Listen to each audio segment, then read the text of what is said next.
two quickly hid, but they didn't expect that after a few shots, he saw John had already run far.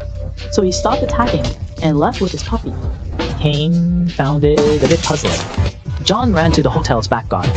After taking down a suit wearing killer, he noticed a badge on him, and it was a badge he'd never seen before.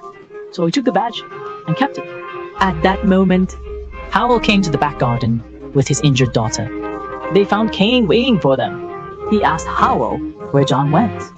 Then he could leave with his daughter, but Howell just laughed. He wouldn't run in this situation. He put his daughter down. And Akira then realized that Howell was already injured. His waist was bleeding. Howell held his daughter's hand tight. He was ready to face his battle. Caine didn't understand. Howell didn't owe John anything. There was no blood pact between them. Why did Howell fight for John so fiercely? But that was Howell's belief. It seemed ridiculous to others, but sacred to him. Caine had no choice. He had to meet blade to blade. After a few rounds, Howell was pierced by Caine's blade. Caine didn't want to fight anymore. He told Howell to protect his daughter, but he didn't know death was the best way for Howell to protect her. So Howell rushed at him again. No suspense this time. Caine pierced Howell once more. Howell died in his daughter's arms. Akira wanted to avenge him immediately, but Caine stopped him. After all, his life now was given by his father's sacrifice. Caine let Akira go. He was helpless too. Like Howell, he sacrificed to protect his loved ones. John boarded the subway. As he sat, he saw Akira, injured, getting on. John knew Howell had died protecting him, and the killer was his friend. Truly an unsolvable dilemma. But Akira demanded that John avenge his father. Oh, it was John's death. John agreed to his request.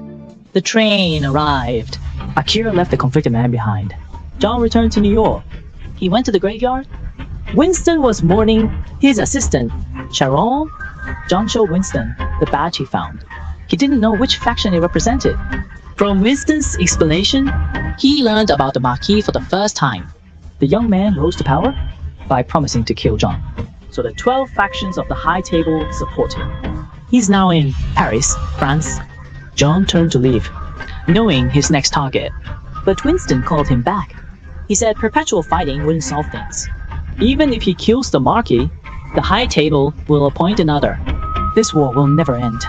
Winston advised John to find a permanent solution. Deal with everything at once. Only then can he be free. Winston had a plan for him. Using an old High Table rule to challenge to a duel. If John wins the duel, he will be free. The High Table will honor it. But John doubted it. A duelist must be a member of one of the 12 families. He had already left the Wuscaroma. Winston shrugged. John had two choices. Rejoin the clan, or choose his tombstone now. John chose the first. The Wuscaroma was a Belarusian mob. After the Soviet Union collapsed, they moved to Berlin. John arrived at the church in Berlin. It was their secret headquarters.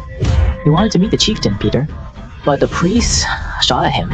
Luckily, his suit saved him. He would have been dead.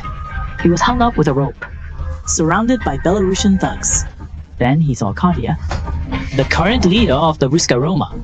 But Kadia was furious with him. After John killed the elder, the new Marquis killed Peter as retribution. As Kadia prepared to hang John, John desperately spoke out. He could duel the Marquis and avenge Peter. Kadia paused. The priest confirmed. It was possible. But the challenger must be a family member. Kadia changed his tone. John could rejoin the family only if he killed the one who killed his father. And that person was their enemy.